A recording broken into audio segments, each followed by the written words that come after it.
BNP, Awami League ও জাতীয় party যে নীতি, আদর্শ ও প্রচলিত গণতন্ত্র বাস্তবায়ন করতে চায়, এটা প্রতিষ্ঠিত হয়েছিল আমেরিকায়। এই নীতি আদর্শের মধ্যে যদি শান্তি আসতো তাহলে আমেরিকায় দেখা যেত, কিন্তু সবচেয়ে বেশি অশান্তির আগুন সেই দেশেই জ্বলছে।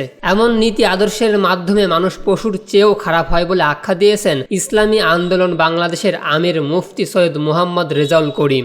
আওয়ামী লীগ, জাতীয় পার্টি সহ তারা যে নীতি আদর্শ প্রচলিত গণতন্ত্র বাস্তবায়ন করতে চায়, এটা মূলত প্রতিষ্ঠিত হয়েছিল আমেরিকায়।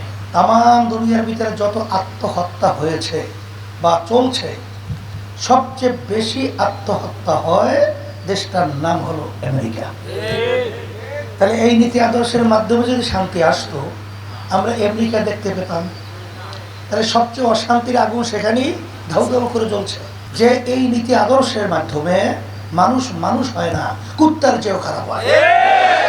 ইসলামী আন্দোলন বাংলাদেশ ঝিনাইদহের শৈলকুপা উপজেলা শাখার আয়োজনে শহীদ মিনার চত্বরে এ জনসভায় প্রধান অতিথির বক্তব্যে তিনি এসব কথা বলেন। তিনি আরও বলেন, ইসরায়েল সহ সারা বিশ্বের মধ্যে যে অশান্তির আগুন জ্বলছে, এর মূল হোতা আমেরিকা। তাই রাষ্ট্রীয়, সামাজিক, ব্যক্তি পর্যায় সহ সর্বত্র ইসলামী নীতি আদর্শের সাথে জড়িয়ে থাকার আহ্বান জানান। এই ইসরায়েল সহ তাম দুনিয়ার মধ্যে যত অশান্তির আগুন ধাউ ধাউ করে জ্বলছে, জ্বালাচ্ছে, এর মূল পিছনে হোতা হলো আমেরিকা।